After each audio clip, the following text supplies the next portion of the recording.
I'm delighted to be chairing a session on devolution and the EU withdrawal bill. We'll move straight on to that session now, try and move through it quickly to leave a bit of time for questions and then for coffee, which I'm sure will be very welcome after our intensive deliberations all day. I won't spend much time talking about this excellent panel we've got, but we've got leading analysts of devolution and Brexit from Northern Ireland, from Scotland and Wales, and we'll take them in that order, about 15 minutes from each speaker, starting with Colin. Okay. I think I'm going to stand up. It seems to be the... Good afternoon, everyone. Good afternoon. I'm going to focus on Northern Ireland, but I think as my question earlier probably revealed, I think I'd like to tease that out a bit more and extend it a bit more, and I'll say something about that in a moment. Really, what I want to do is speak about three things. I want to say something about context, I want to say something about devolution, and then I want to say something about constitutional questions for the UK and these islands. So just to start on the issue of context, I think there are a number of paradigms for thinking about this discussion, and this morning in the question it talked about the technical fix way of thinking about it and the broader constitutional conversation. And I think what I would really like to try to do is to move the discussion onto the broader constitutional question raised by the bill and the Brexit debate. In terms of context, much of this has been underlined to the point of exhaustion, but I think it's worth repeating some of these points this afternoon. First of all, of course, Northern Ireland voted to remain, and I think that's not lightly skipped over and needs to be underlined. We also, when thinking about context, need to remember that Northern Ireland currently doesn't have an executive or a functioning assembly, and negotiations in Northern Ireland are ongoing. So some of the points that panellists were making earlier today about this bill and the anxieties that people have around this bill, keep in mind that if the negotiations in Northern Ireland don't succeed, this will be taken forward by direct rule ministers. We may well have direct rule from Westminster taking much of this forward, and there's a live debate at the moment as to what form that may all take, but that's an important context. The recent Westminster election confirmed a number of things, but one thing it confirmed, I think, was that the two major parties in Northern Ireland remain Sinn Féin and the DUP. And the DUP part of that equation has received a bit of attention in London, I think. I don't know. Certainly there are more phone calls to Belfast than there usually are around the DUP and that deal.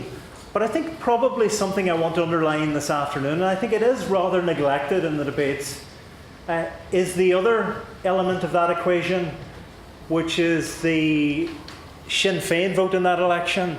And I think one of the worrying things, while there's been a lot of attention on the DUP aspect of that, is that nationalism and republicanism in Northern Ireland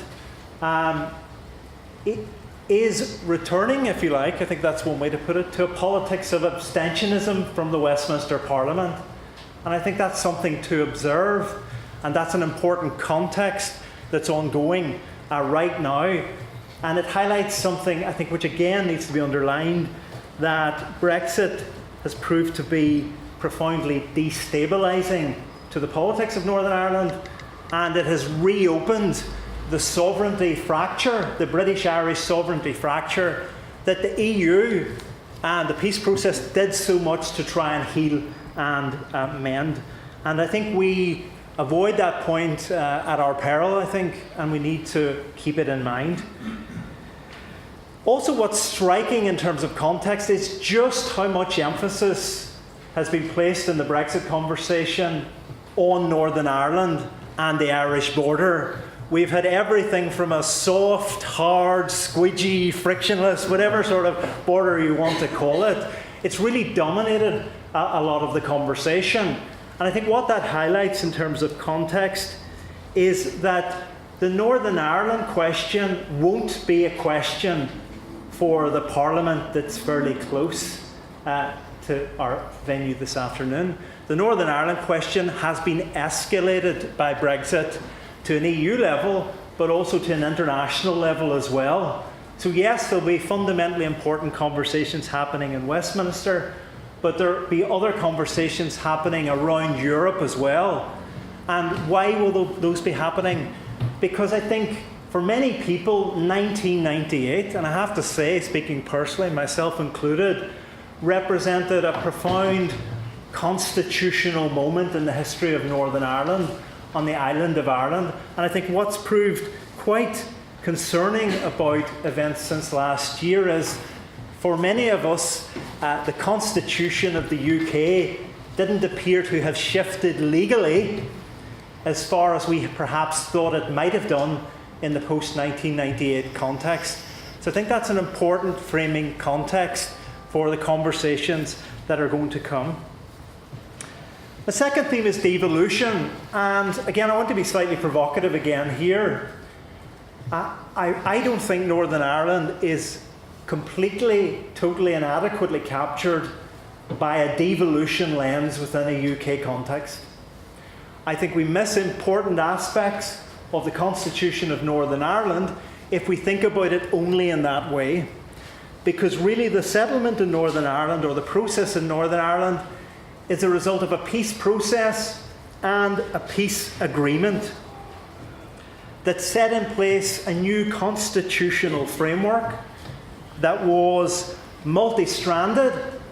And I think, and make a plea this afternoon, I think many people in this room and beyond could learn from the sort of multi-stranded, relationship-based approach that was taken to that agreement in 1998. Because yes, it thought in Strand 1 about Northern Ireland, but it also reflected on North-South relationships on the island and British-Irish relationships. And I think we desperately need that sort of imaginative constitutional thinking right now at this moment. It also contains a self-determination mechanism, which again has attracted some comment recently. The idea, again to be slightly provocative, that Northern Ireland might decide to leave one union to remain in another, i.e. the right to potentially leave the United Kingdom, an important self-determination mechanism in that agreement.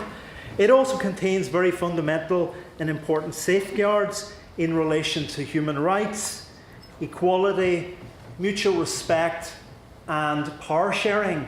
And again, to underline the point, in the conversation about the Withdrawal Bill, in the conversation about Brexit, that language of safeguards that will build trust, I think we could learn from that language. I think the debate around the Withdrawal Bill could learn from the language of a human rights framing context, an equality framing context, the idea of mutual respect in terms of the relationships within the UK and these islands, and even, dare I say it, power sharing in the context of the UK constitutional arrangements. So in terms of devolution then, and what's happened in Northern Ireland, many people in Northern Ireland feel that it already enjoys a special constitutional status, and that the Brexit negotiations and the Withdrawal Bill and what's to follow should be reflective of that existing special constitutional status. But as I underlined in point 1, that will be a debate that will happen in Westminster, but that's a debate that is happening in other places as well, in Dublin and Brussels too. I think what's striking in terms of Withdrawal Bill, and thinking about that context, is the absence of a really principled basis for going forward in terms of process, the absence of very proactive and explicit constitutional principles, the much vaunted parliamentary supremacy, the rule of law, human rights, mutual respect in the relationships between the administrations around these islands, they seem all to be absent. Additionally, the idea of putting in place proper safeguards in terms of building trust, again, the bill seems to be remarkably silent in those areas. My third, and I'll be brief, theme is about the Constitution of the UK. And again, let me just put out there something that reflects the earlier theme. I think the Union State takes a lot for granted and takes itself for granted in the UK. A lot of people who, in the language of where myself and Stephen are from, would be termed unionism, is taken for granted as a default constitutional position. But in thinking about the Constitution of the UK today, we have to be very, very clear. Constitutional unionism is a contested political position. That's evident in relation to the government in Scotland, but it's also evident in relation to a major partner in government in Northern Ireland. And I think too often in the discussions about the Constitution of the UK, that idea of constitutional unionism is simply taken for granted. Why would anybody want to leave the Union State? And I put that out as a question. So I think the post-1998 settlement in Northern Ireland has been profoundly taken for granted in the conversations that have followed Brexit.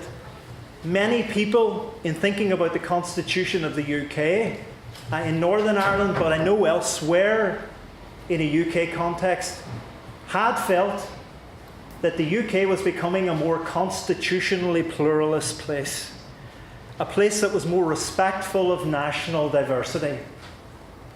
And I think what has happened in the last year or more, and in response to things like the Miller judgment, has called that into question. And I think those questions are equally raised by the content of the bill that we see before us. The technical fix, yes, but the technical fix is a profound and deep exercise in constitutional avoidance.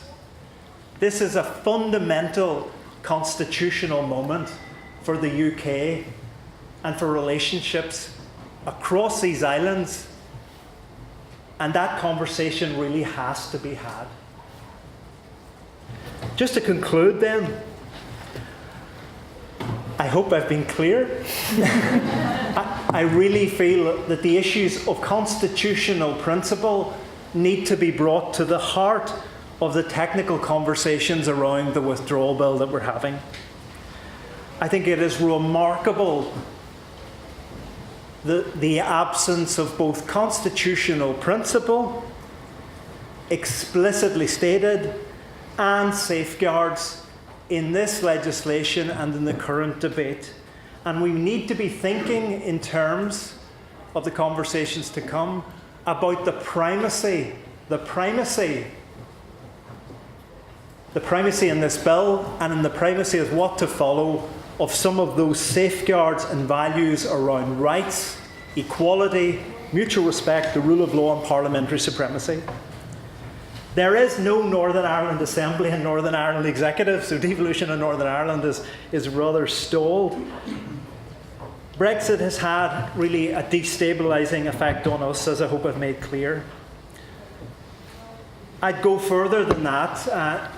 It's very much a personal view. I think the Northern Ireland process has been mishandled and mismanaged. And I think it doesn't help the fact that negotiations are ongoing at the moment. And even if the executive is restored, the conversations that will come will be in a context where one of the major partners in the future government of Northern Ireland is an arrangement with the Westminster government. And I think that raises profound and real and deep questions that need to be explicitly discussed and dealt with. So, just to end, I think Northern Ireland is supposed to have a special constitutional status already. The task is to get that special constitutional status recognised and accepted in whatever way you want to see that termed, the unique circumstances, the particular circumstances, whatever, at what happens at Westminster. But Brexit has escalated the Northern Ireland question and the question of the Irish border beyond the Westminster Parliament. It's possible in the withdrawal agreement that we were just talking about that some of these questions may feature there as well. So I think the conversation goes beyond Westminster. On that point, perhaps relevant, just to conclude, that of course the Belfast Good Friday Agreement was a multi-party agreement, but keep in mind it's also reflective of an international treaty as well between the British and Irish governments. And people on the island of Ireland are asking themselves at the moment, thinking about the earlier panel, about the enforceability of that international treaty, given what I've said about the principles of 1998. Some would say people have good reason not to trust a Westminster government or even a Westminster Parliament to stick to a constitutional deal, even if it happens to be recognised and given constitutional status in an act of the Westminster Parliament. And there may be parallels and lessons there. So I'll shut up at this point, you'll be glad to hear. But I think this raises big constitutional questions, and we need to have the big constitutional conversation. Thank you very much.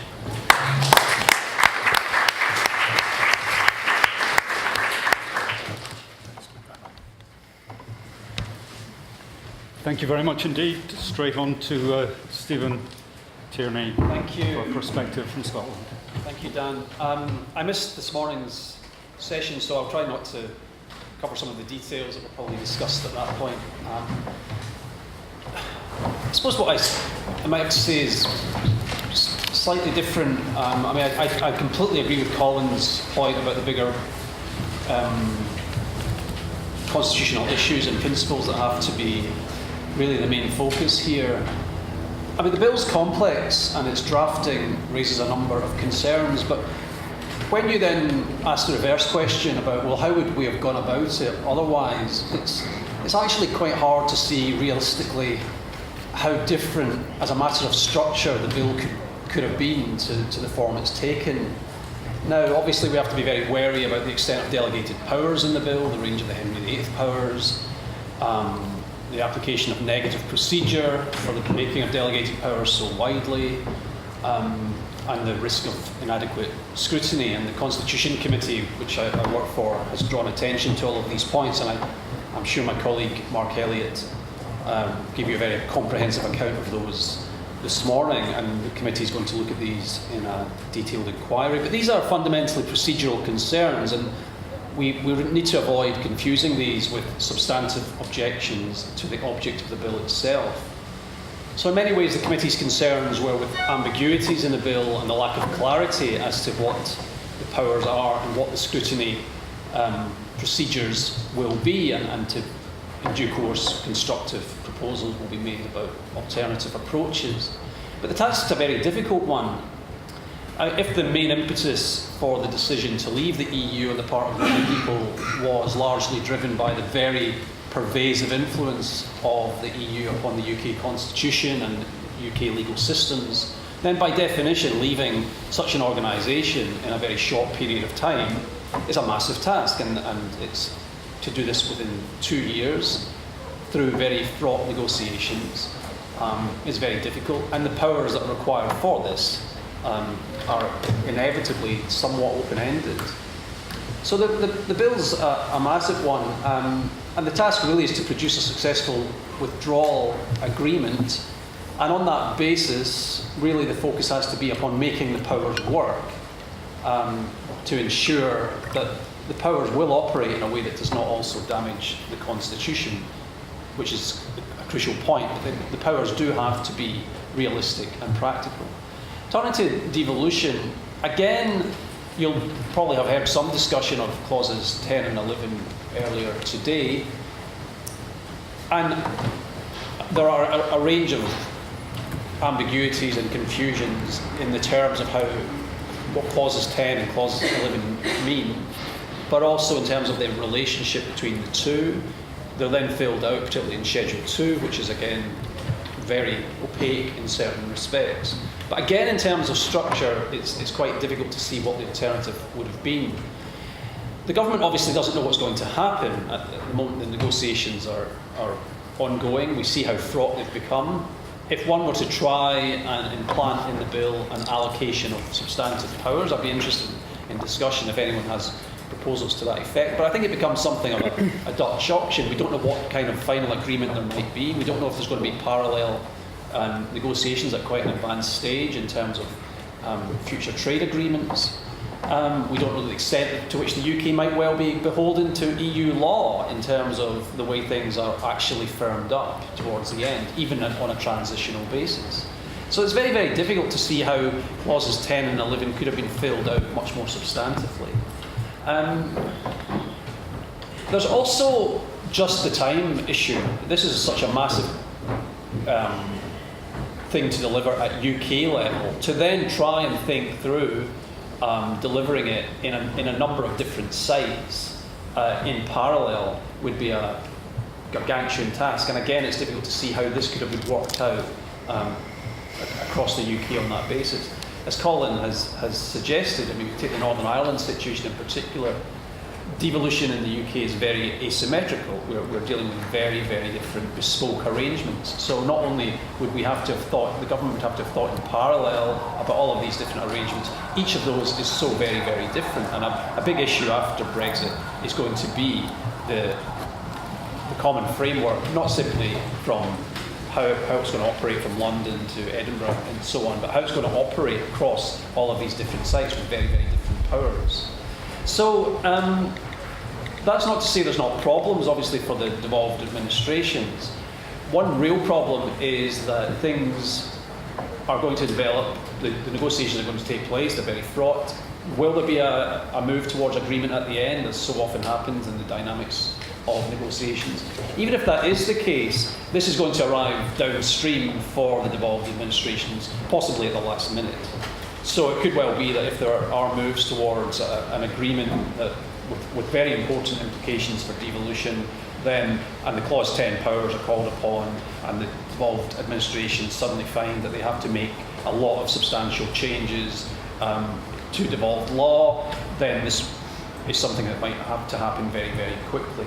So a big issue there is going to be resources. Are there sufficient resources at the devolved level to make those kinds of changes quickly, given that they might not well be privy in advance to the way the final negotiations are likely to go? This also leads to an issue about the legislatures. Do the devolved legislatures have the resources to scrutinise executive power? There's two issues here. To what extent are the devolved legislatures sufficiently well resourced to examine what's going on at UK level? Very important issues that are going to affect them. But there's also an issue that the devolved legislatures can't lose track of, which is one of their principal duties, arguably their principal duty, is to call their own executives to account. And Clause 10 promises to give the devolved executives very wide powers as well. Unclear exactly to what extent those powers can be used in advance of the final agreement. Schedule 2, paragraphs 9 to 11 are very, we've had discussions about this, and they're terribly unclear in terms of the extent to which a remedial function can be performed under the bill by the devolved legislatures. This, I think, leads to another point, which is the need for interparliamentary, really good and robust interparliamentary relations. And I know this is something that is beginning to be developed by the parliaments themselves. I know that discussions are now going on among clerks from different committees across the UK, and it's something that the members and chairs of these committees are very interested in. And I think this is very, very important, to share expertise, to ensure a common framework is worked out at the parliamentary level, and to avoid unnecessary duplications of effort. Another point, of course, and as a final point on this, the way in which the parliaments, or the way in which the devolved territories need to respond is in terms of intergovernmental relations. It's a truism, and it's that healthy intergovernmental relations are absolutely vital if the withdrawal bill is to succeed. And it can also be seen as a naive point. Oh, wouldn't it be nice if we had very good intergovernmental relations? I don't think it is actually a naive point. I think it's realpolitik. I think the essential point is that everyone knows this is important.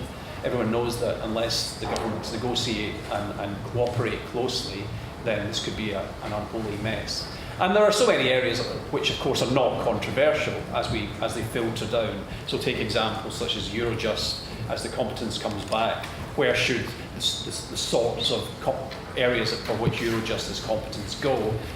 Should they simply go to some kind of UK Justice Commission? To what extent should they go to the Scottish Court Service? These are not big political issues. These are things that can be worked out fairly amicably if the political will is there. And I think ultimately that reason will prevail on that issue. So to conclude, I think this whole process is going to be a massive test for what we could call the political constitution. We tend to focus very much upon the technical terms of the bill, and at the moment so many of those are opaque and ambiguous that we could well be heading for the kind of litigation that some people talked about earlier.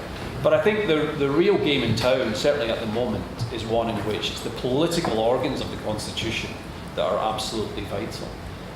It's going to be for Parliament, and particularly for parliamentary committees, to really work through this bill and to try and nail down where changes are needed, what has to be done to make it work, what has to be done to protect the kind of constitutional principles that Colin was talking about. And this is really where Parliament is going to be tested to the full, but not simply the UK Parliament. I think it's also going to be a test of the scrutiny function of the devolved legislatures. But the focus really has to be upon constructive cooperation here, and certainly in terms of trying to operate to produce a bill that's going to work, because a bill that doesn't work is in no one's interest at all. Thank you very much indeed.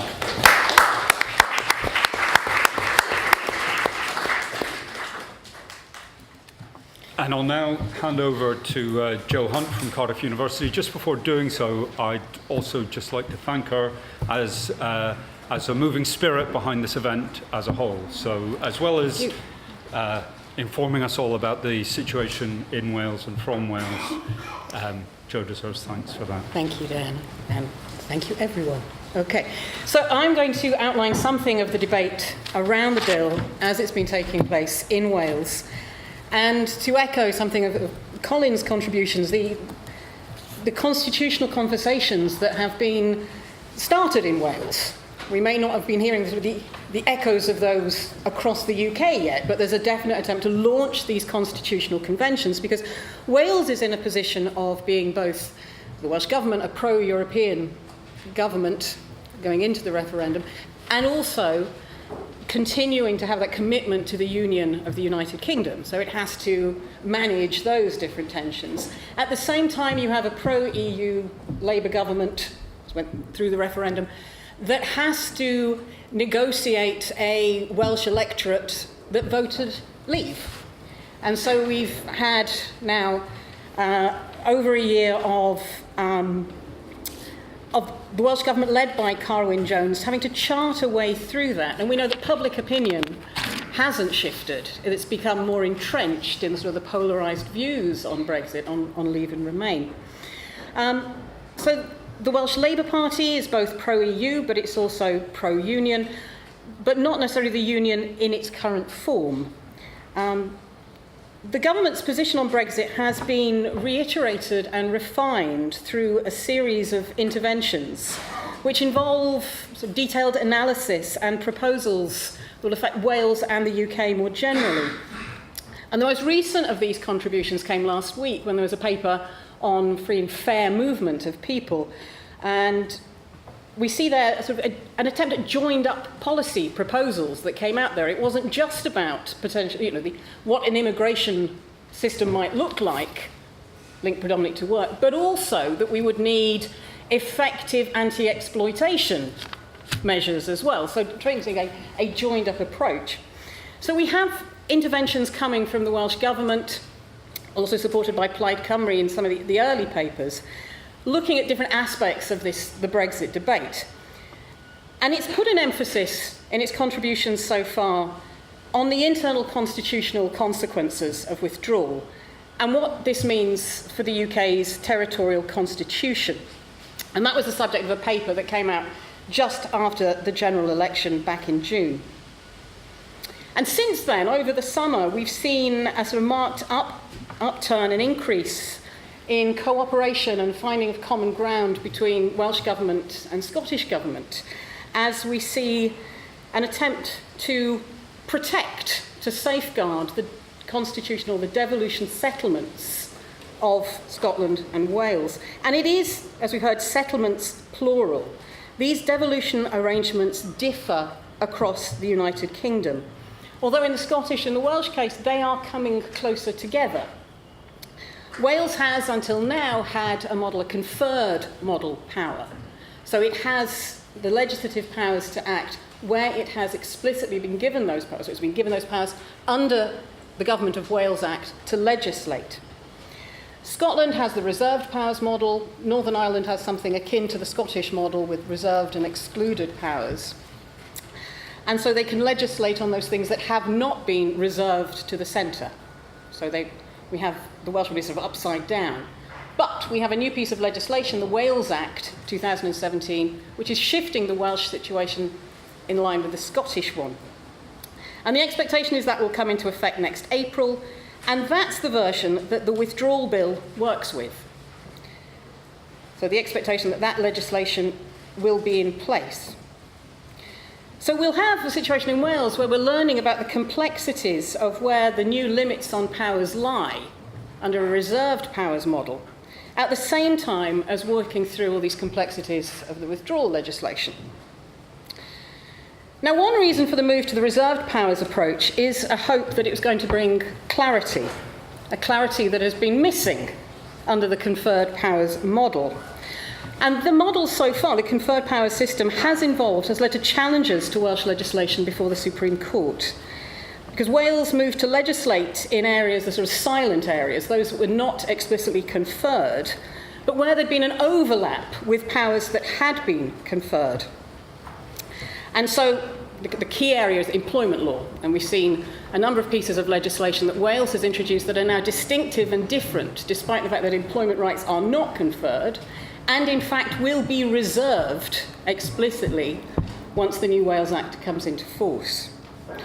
But Wales currently has a distinctive setup. We had the new Trade Union Act, a Welsh Trade Union Act that came into force last week, although, and there's an indication from the Secretary of State that might be a temporary measure until Wales loses competence over that area next year. We may see a coming into line once more of the UK legislation moving in to this field.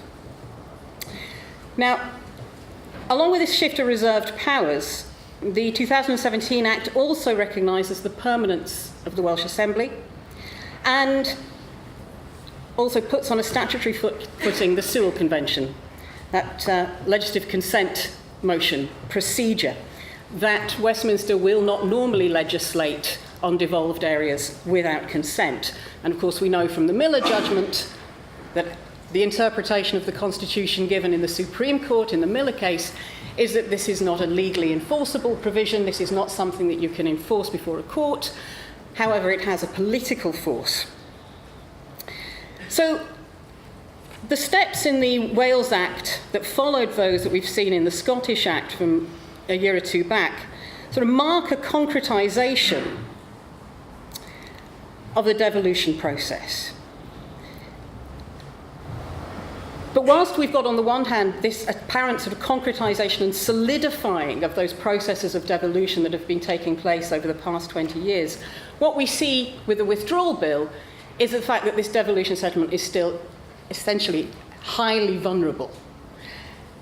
That there are all sorts of vulnerabilities around a devolution system, in a constitutional system that has this absolute principle of parliamentary sovereignty at its core. That these things have found an accommodation up to date, but now we have to fall down on one side or the other, it seems. And so we're going to be facing some clashes between these principles that have been held sort of imminently and now definitive answers are going to be required. If we look at the key vulnerabilities, if we look within the withdrawal bill, what are the vulnerabilities that are there for the devolution settlements? Well, we know we've spoken about various clauses 10 and 11, and also the provisions within the powers that are granted to the UK ministers, potentially. And there's little protection there for the Wales Act for any amendment from UK ministers under the withdrawal bill. There's nothing in there that secures the powers that fall within devolved powers as things stand. There's nothing to protect them against this imposition of UK-wide arrangements through new UK-wide legislation replacing EU legislation. There's nothing about the principle of subsidiarity. There's no confirmation, there's no concretising of that. We have that principle because of EU law, and it would possibly be a general principle, but there's little recognition of it as such in the Court of Justice. So that is something we have because of EU law, that there is no commitment to that within the legislation. There's no sunset clause in the devolution powers, the powers that lock down devolved competence until such a time as a decision is made that it can be released and returned to, those limits are lifted. That unlike the sunset clauses that we see elsewhere, that there's nothing explicit in relation to the limitations on devolved powers. There's nothing apart from a political commitment on the part of the UK government. And there's nothing apart from what has to date been a rather ineffective system of intergovernmental working, joint ministerial committees and legislative consent motions, on which we know that the UK government has said that it will seek legislative consent motions from the devolved assemblies on the withdrawal bill. And today, if you haven't already found it on Twitter, we've had news that the legislative consent memoranda, so the first stage of this, have now been laid before the assemblies and parliaments in Scotland and in Wales. And so these were done simultaneously, and there is a recommendation, at least from the First Minister in Wales, for the Assembly not to support the approval of that. So we'll find out soon enough what happens. Although we've had if we get a negative response. Although Wales has been there before, and we may talk about that later. So the legislative consent motion is one constitutional political mechanism to seek to protect the devolution settlement. Another one is a more legal form of protection that we know has been considered and may be imminent. And that's to do with continuity legislation. In an Assembly debate before the summer recess, a majority of members in the Assembly voted in support of a motion calling for continuity legislation to be brought forward. And what this would do would be an attempt to secure in Welsh law, before the withdrawal bill comes in, those areas of EU law that fall within devolved competence. So it's an attempt to sort of move in and occupy the field, and then, I mean, in strict legal terms, I think it's highly questionable what kind of bulwark, how effective this could be in terms of guarding against the imposition of UK-wide frameworks. But what it would be is a significant political statement about the alternative ways that the Constitution could be understood, and the variety of visions and the variety of approaches in which we read and understand the Constitution and core principles within it. Finally, I just want to draw attention to some of the things that we say, well, how could we do the bill differently? Where would we start? I mean, there's an absolute silence, if we heard, of sort of key constitutional principles within this. And one of those huge missing pieces of the jigsaw that would make a lot of the political controversy that is going to come down to the technical detail, fighting over the technical detail, is that we don't have those effective mechanisms for proper intergovernmental working and interparliamentary working. In those areas where powers are shared, we've had that binary approach of things are devolved or they're not devolved? Well, as far as the EU is concerned, in those areas where there has been extensive sort of EU Europeanisation, agriculture, fisheries, environment, these are shared policy areas. We've seen pooling of policy areas. These are common policies that are made together. And we don't have the systems to properly capture that domestically under our current constitution. And so what we have are suggestions going forward, and this is the paper that the Welsh Government launched back in June, about new decision-making frameworks that we could have, should have, within the United Kingdom for shared decision-making in areas dealing with agriculture and fisheries. And there's a suggestion that we could have something akin to a UK Council of Ministers. That there would be a council that replaces the current JMCs, that it would be modelled on the Union's own intergovernmental institutions, it would meet in different ministerial formations, and it would be a decision-making body. We'd also come along with independent adjudication bodies. Now, this is one suggestion in a debate, but it is, it's an attempt to launch and engage in that constitutional conversation. There are other models that are possible, but what we see is this coming from Wales, and of course, Wales has a particular interest in having these things taken forward, an agreement being reached, and its problem perhaps is that it may not find eager participants in that conversation elsewhere across the UK. Okay. Thank you very much. Okay.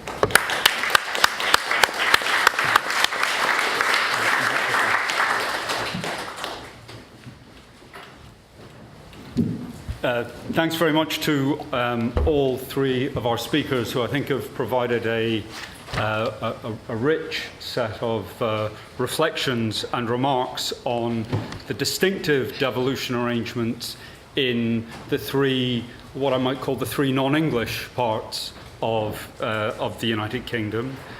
We've got plenty of time for questions, and I'm going to try and gather them up in groups of 2 or 3. I'm also going to try and take questions, at least initially, from people who have yet to contribute. So if you want to be thinking about things you might want to ask about, I'll give you an opportunity just by making 4 quick remarks. The first is that it seems to me we are really on the horns of a dilemma to which Stephen in particular pointed about, this huge amount of work that needs to be done in a very short space of time, with really very little opportunity, very little preparation to deal with all of it. Now I think that's partly because the main lesson that I draw from devolution across the 3 places, and bearing in mind that devolution isn't operative in Northern Ireland at the moment, is that the UK hasn't really been very good at constitutionalism, a constitutional debate around devolution. The devolution statutes are usually seen as one of the 2 or 3 most important quote-unquote constitutional statutes, or at least they have been until recently, and yet we've kind of backed into these devolutionary arrangements, and the institutions, structures and processes to develop relationships between the different governments and the different parliaments in the United Kingdom have been really very, very poorly and weakly developed, in my view, historically. And I think that puts us in an extraordinarily weak position to deal with these sorts of issues as we move forward. And Joe, I think, very rightly talked in the plural about devolution, but I push it a little bit further and say I'm a bit reluctant to describe these as settlements at all. I mean, it seems to me pretty plain that the Northern Ireland arrangements aren't settled. And it's also the case that major changes to the kinds of powers that would be exercised from Edinburgh and from Cardiff are in train. So things that at the beginning of devolution were absolutely off the table, for example, around social security arrangements, which were seen, if they were seen at all, as part of the common substance of citizenship across the UK, are now up for grabs. Major changes to income tax arrangements. These are These are areas of policy with potentially huge implications for citizens' rights across different parts of the UK. We haven't thought through their implications in the absence of Brexit, and I think Brexit merely massively extends their potential implications. And bearing in mind there that in Wales and Northern Ireland, the devolution arrangements are rooted in referendum results of those nations that supported the existence of distinct legislative and governmental arrangements, and as Colin has said, rooted in a complex web of arrangements, including international treaties in Northern Ireland. And the final thing I want to do is to point to what seems to me to be another potential dilemma. And this is a dilemma that I think faces those people primarily focused on Westminster who are concerned about the potential implications of the withdrawal bill for arrangements around representative democracy. The most obvious place for those people to go in trying to protect the prerogatives of representative democracy is to the doctrine of parliamentary sovereignty. So to try and strengthen and reinforce parliamentary sovereignty as a core idea. But if you trace parliamentary sovereignty back, it is, I think, pretty fundamentally connected to a conception of the United Kingdom as a unitary state. Colin's talked about the union state concept being taken for granted.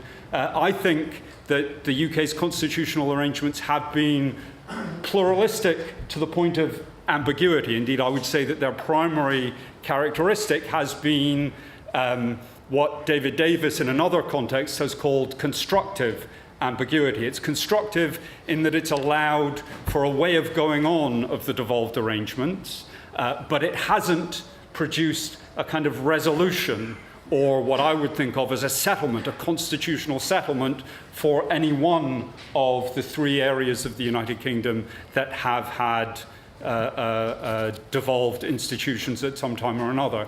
Now, for me, I think that's partly because there has been really very little serious thought about the implications of devolution for the biggest part of this island and of this country across two nations, which is England. So Westminster remains the United Kingdom Parliament and also, in a sense, is still the English Parliament. Picking the bones out of all of that, whilst dealing with the entrenchment of that body of European Union law in the laws of England and Wales, of Scotland and of Northern Ireland, seems to me to be the mother and father of all dilemmas. Open it to the floor. There we are. Thank you. Although I'm not sure I should thank this is exactly my question. Gloria Miller, the Institute of Welsh Affairs. Obviously, certain UK frameworks are required, common UK frameworks are required to replace EU frameworks in areas that are presently devolved. But this issue around the interests of England and other nations not automatically aligning in areas that we are aware of, particularly, for example, in our agricultural landscapes. How do you, members of the panel, think that a way can be found to distinguish between those common areas, those common interests, and the narrow interests of England in this particular instance? Robert? Robert Hazel from the Constitution Unit at UCL. Can we talk a bit more about the legislative consent questions, which Joe mentioned towards the end? Because it's pretty clear from statements by Mike Russell in Scotland and by Karen Jones and Trevor in Wales that the Scottish Government and the Welsh Government are going to strongly recommend to their assemblies that legislative consent be denied. And given what Stephen explained at the beginning about the difficulties at this point in the negotiations of the UK government making a clearer or more generous offer towards the devolved governments themselves about the division and allocation of powers coming down from Brussels. How do you see this playing out? Is there bound to be a standoff? And if the assemblies continue to withhold consent, do you see ultimately the UK government just saying, well, tough, legally following another judgment, this is only a political convention, we rely strongly on the word normally, if anything is abnormal, this is it, we're going to steamroller it through? And Rick Rawlings. Rick Rawlings, UCL. I had a specific question for Colin and then a question for the panel. Colin, thanks ever so much for sort of waiting, getting back to constitutional fundamentals. That makes it so I thought that was terrific. I have I think perhaps a surprising question for you about the DUP. So far we've thought about the DUP as propping up the UK government's return for a certain amount of cash going forward. But I'm interested in what you think, if anything, the DUP might bring to the debate around devolution, Clause 11, and all of that. Because my understanding is that the DUP is actually quite a pro-devolution party. Part of the deal that they've done with the central government is that they've got a particular procedure for talking on a cross-party basis to the Conservative government. I'm interested whether you have any reflections on what influence the DUP might be making under those arrangements.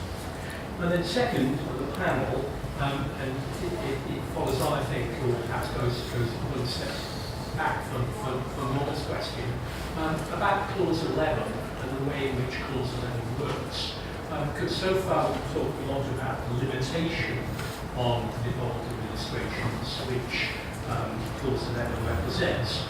But of course the UK government would say, yes, but there are release provisions under Clause 11, whereby once common frameworks are agreed, we will then release back accompanying competence to the devolved administrations. And I should say that I'm having real problems working out what those orders would look like, and I'm very interested to hear the panel's views on that, because my first impression is that essentially they work on a conferred powers model. And if that's right, then what we may be about to see is a curious mixture of reserved powers, and in particular, that would be particularly ironic in the case of Wales, with then these additions taken forward by Clause 11 on the basis of the conferred powers model. Now, I may be wrong about that because Clause 11 is so vague about how that process is going to work. You can read it in different ways. But I'd be very interested to hear the panel's reflections on that, because I don't think that that's an issue which has really got the attention that it deserves in the constitutional discussion.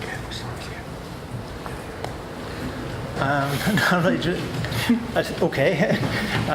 So is it okay if I start with you? And I said, no, I withdraw my consent.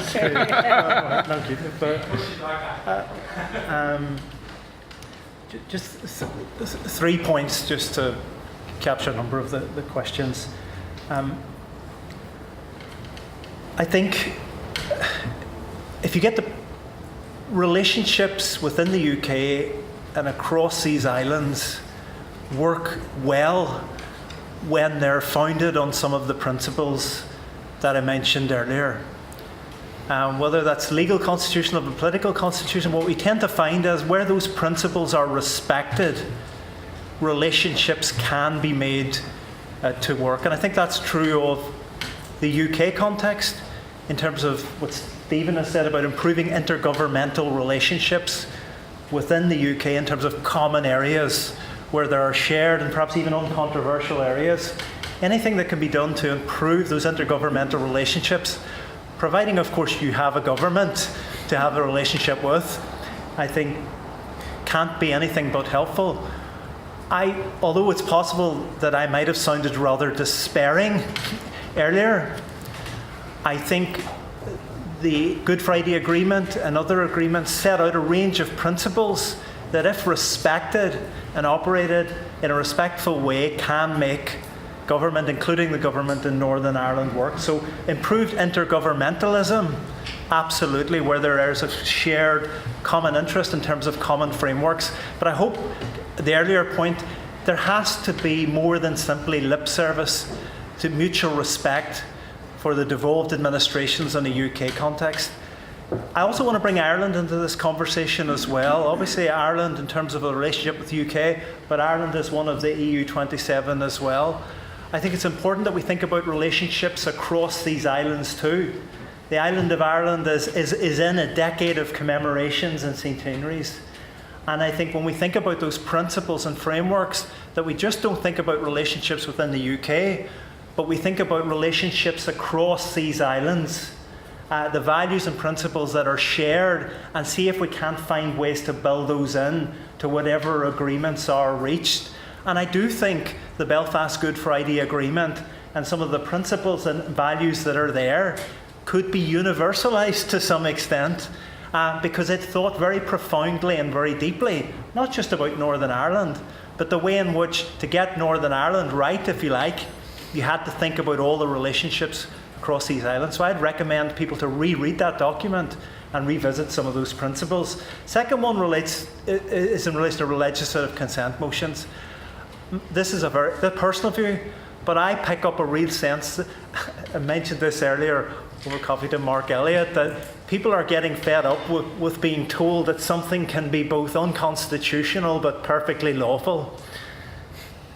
And I think in the context of going forward in Northern Ireland, while I would have my own reservations about legalism and legalising or codification of some of these principles in law in order to build trust, I just don't think it's good enough for the Westminster Parliament to keep ploughing on regardless of what many in the devolved settings feel has happened, and particularly in a Northern Ireland context, in the context of the Irish government, where there wasn't just a vote in Northern Ireland, there was a vote on the island of Ireland as well, that vote is respected and that some of the principles there shape the time ahead. But I wonder, it's a question mark in my mind, whether in order to build trust, we need to think more deeply about formal codification or legalisation of some of these principles, including within the withdrawal bill, as safeguards, as a way to try and build trust, to make those intergovernmental relationships work better and more productively in the future. My feeling is, and it comes on to the DUP question, which I'm not sure I'm the best placed person to speak to that, but it goes on to the trust question. I think the risk is that the trust can break down, and in Northern Ireland it has broken down. And that's the context in which I think we have to see the confidence and supply motion between the Democratic Unionist Party and the Conservative Party. Obviously the DUP, and in relation to some, are a devolution party. They've been very clear about wanting to see a devolved government restored. They've been very clear about the price tag that might attach to that, and there's been more on that this week. So they very much sound like, and I have no greater insight than anybody in this room, a party that wants to see devolved government operate in Northern Ireland in a functioning way. And even in some of the language around Brexit, bear in mind the late Deputy First Minister Martin McGuinness, First Minister, did sign a joint letter, I think it was August of last year, around some of the specifically Northern Irish issues that need to be respected. They're using radically different language, and some of the solutions are quite radically different, but there's a lot of emerging consensus around the language of unique, particular, special circumstances of Northern Ireland that need to be respected in this process. And if there's hope, there might be a bit of hope on that. Where the disagreement is coming is, of course, in relation to the solutions to that. And I've heard some pretty harebrained solutions emerging involving drones and anything else, in terms of what's going to happen on the island of Ireland. But I would issue a caveat to that. Two things. One is that, and I would not be despairing in this sense, I think the agreements that we've reached here point the way to the sort of principles that need to be put in place in order to make devolved government, if we want to use that term, operational in Northern Ireland. Remember, it was operational, and people can judge whatever way they want its record in that time, but it was operational for an unbroken 10-year period. It can be put back together again. There are principles that can help to do that, but the caveat to the DUP point is, obviously the debate around rigorous impartiality.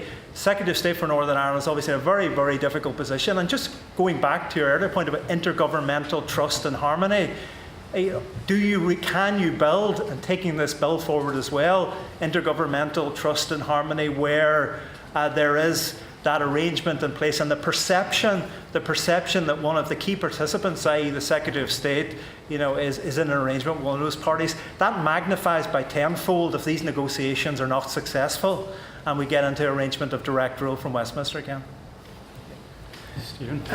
On the conferred powers point, Rick, I think it's a really, really interesting one, and it is being considered now, certainly in Scotland, being taken very seriously in parliamentary committees and I think at governmental level. Because the Scotland Act is so neat at the moment, if it's not expressly in Schedule 5, it's devolved.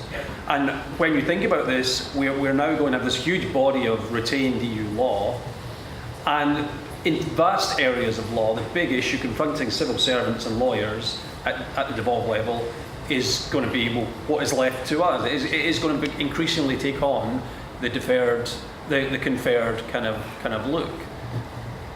So I think that's right. And how those orders are going to work, I mean, there's very little detail about that. The committee put forward a lot of recommendations to use kind of Schedule 7 of the Scotland Act as a model. There's no detail like that in there, from what I can see. That also relates to your question. I honestly don't know. I mean, it's a really trite answer, but it's all got to be intergovernmentalism.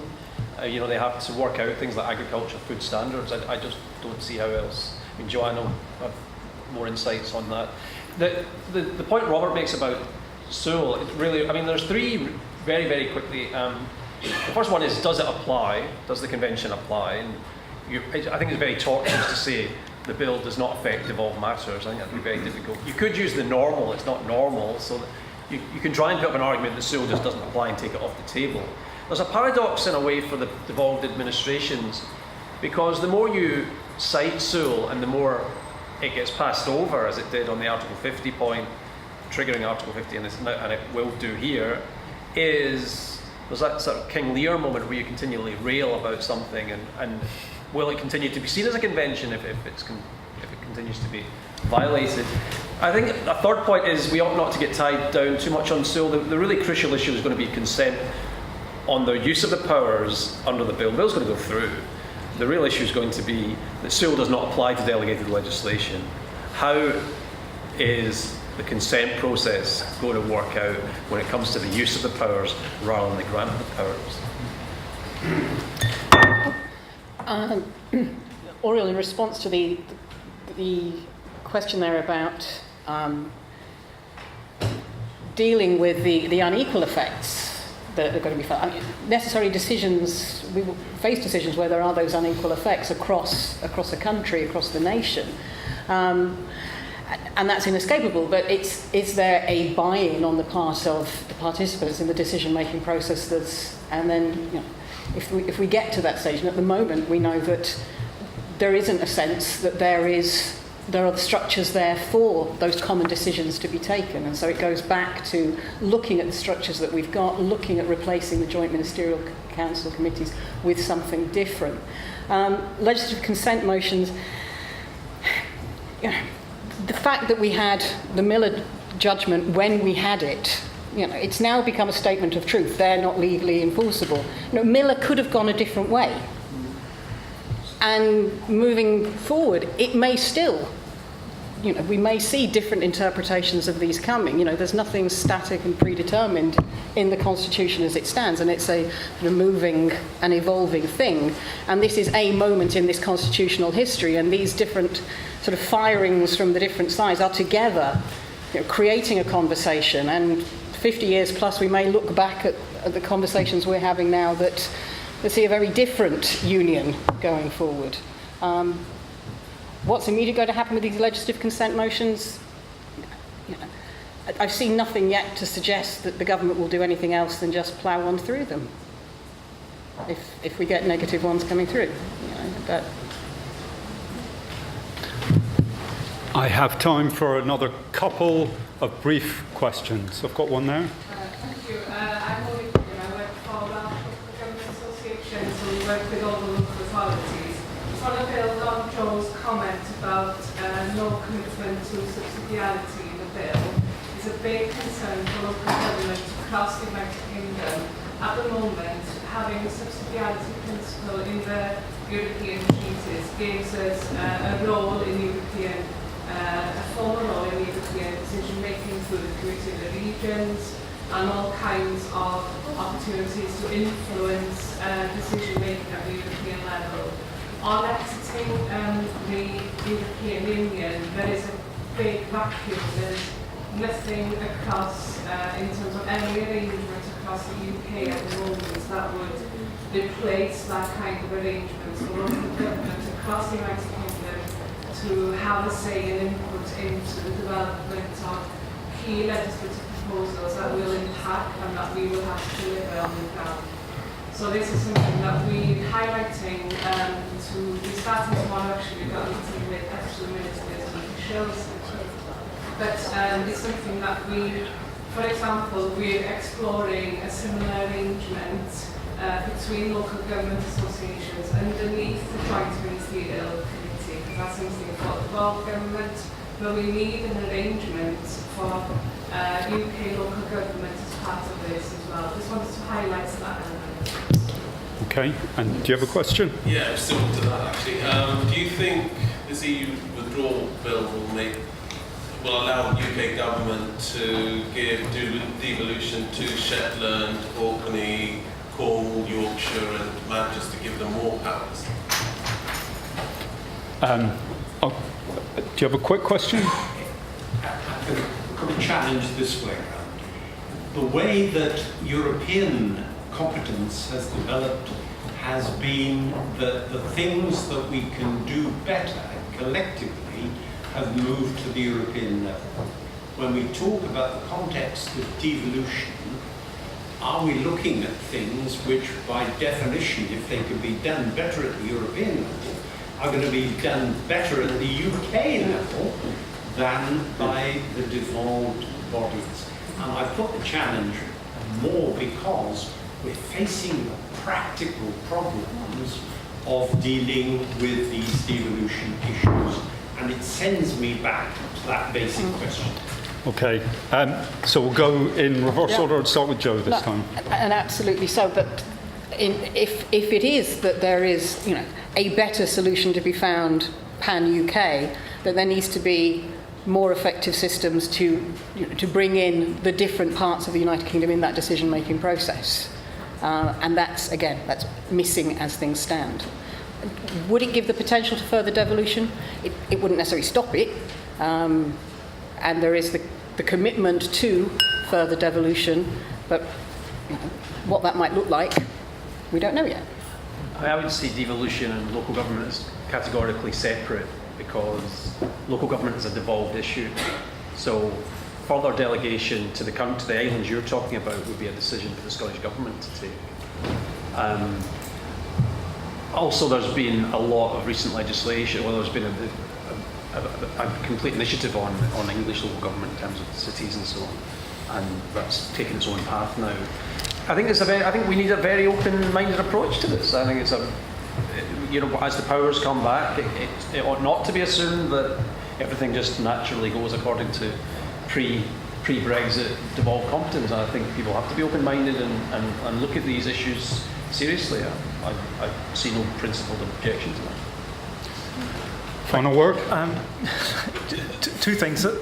First thing is that mentioned earlier about constitutional principles and safeguards, but if this process also starts a conversation about taking for granted things within the UK, that you've got parliamentary supremacy and you've got Westminster, if it starts a really deep conversation about institutions and relationships within the UK and how they can talk and work to each other better than they currently do on the basis of some of those principles that I've mentioned and have been mentioned by others, Christine, others in the past, then so be it. That would be a positive. But that conversation needs to start. And again, to flip it over back in Northern Ireland terms, our constitutional status is based on the idea of consent, if you like, persuading each other, if you like, in Northern Ireland, nationalism, unionism, why it's a good idea to stay in your state.